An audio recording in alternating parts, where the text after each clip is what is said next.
دھماکہ ایپیسوڈ 2۔ ذیشان کئی دنوں سے سخت پریشان تھا۔ پورا ملک دھماکوں کی زد میں تھا۔ کبھی ایک شہر میں، کبھی دوسرے شہر میں دھماکوں کا سلسلہ جاری رہتا تھا۔ بڑے بڑے شہروں میں شاید ہی کوئی ایسا شہر بچا ہو جہاں دھماکہ نہ ہوا ہو۔ ہمسایہ ملک کی سرحد پر واقع شہر میں تو آئے دن دھماکے ہوتے رہتے تھے۔ وہ رات 9 بجے ٹی وی کے سامنے بیٹھ جاتا اور دعا کرتا رہتا، یا اللہ آج دھماکے کی خبر نہ ہو، اور پھر وہ اپنے ابو کے ساتھ بحث میں الجھ جاتا۔ یہ دھماکے کیوں ہوتے ہیں؟ یہ تخریب کار کیوں نہیں پکڑے جاتے؟ ذیشان کے ابو پولیس کے اعلیٰ افسر تھے۔ انہوں نے ڈاکوؤں کو گرفتار کرنے میں انتہائی محنت سے کام کیا تھا اور ان کی بہادری کی شہرت پورے ملک میں تھی۔ سندھ کے جنگلوں میں چھپے ہوئے ڈاکو آئے دن لوگوں کو اغوا کر کے لے جاتے تھے اور پھر ان کے عوض بھاری رقمیں وصول کیا کرتے تھے۔ ان ڈاکوؤں کا صفایا ذیشان کے ابو کا کارنامہ تھا۔ ذیشان کو اچھی طرح یاد تھا کہ ایک دن اس کے ابو نے آ کر ذیشان سے کہا، بیٹے میں چاہتا ہوں کہ ڈاکو تمہیں اغوا کر لیں، اور پھر سوچی سمجھی اسکیم کے تحت ذیشان کی ٹریننگ کی گئی اور ڈاکوؤں نے اسے اغوا کر لیا، اور ذیشان کی مدد سے پولیس ڈاکوؤں کے اڈے تک پہنچنے میں کامیاب ہو گئی۔ ذیشان کے ابو کا نام عمران تھا۔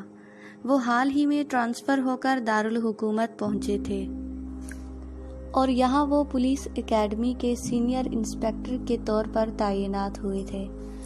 چونکہ وہ نہایت تجربہ کار آفیسر تھے، اس لیے حکومت نے ان کی خدمات حاصل کر لی تھی تاکہ وہ نئے پولیس افسروں کو تربیت دے سکیں۔ ایک دن پولیس کے چند اعلیٰ افسران عمران صاحب کے گھر آئے تو ذیشان کو پتہ چلا کہ وہ تخریب کاروں کی وجہ سے پریشان ہیں، لیکن ڈور کچھ اس طرح الجھ گئی ہے کہ انہیں سمجھ میں نہیں آ رہا، اور وہ عمران صاحب سے مشورے کے لیے آئے تھے۔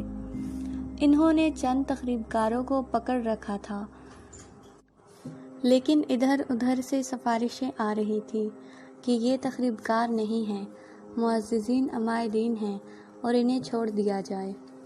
آپ کا کیا خیال ہے؟ عمران صاحب نے پولیس افسروں سے پوچھا، وہ لوگ جو آپ نے گرفتار کیے ہیں کیا بے گناہ ہیں یا تخریب کار ہیں؟ ہم یقین سے تو نہیں کہہ سکتے، ابھی تک ہم نے تفتیش شروع نہیں کیا، لیکن ہم نے انہیں مشکوک سرگرمیوں میں ملوث پا کر ہی پکڑا ہے۔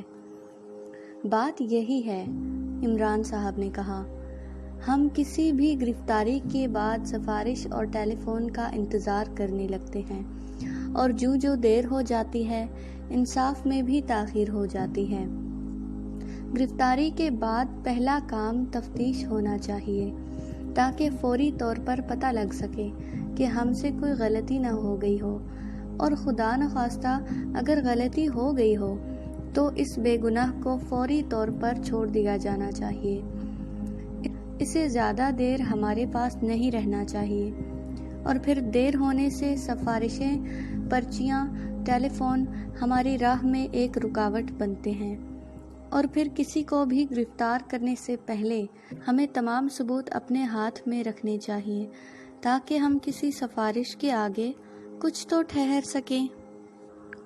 ذیشان چپ کر ساری باتیں سن رہا تھا اور سوچ رہا تھا کہ آخر تخریب کار پکڑے گئے، اب میرے ابو انہیں کسی صورت نہیں چھوڑیں گے۔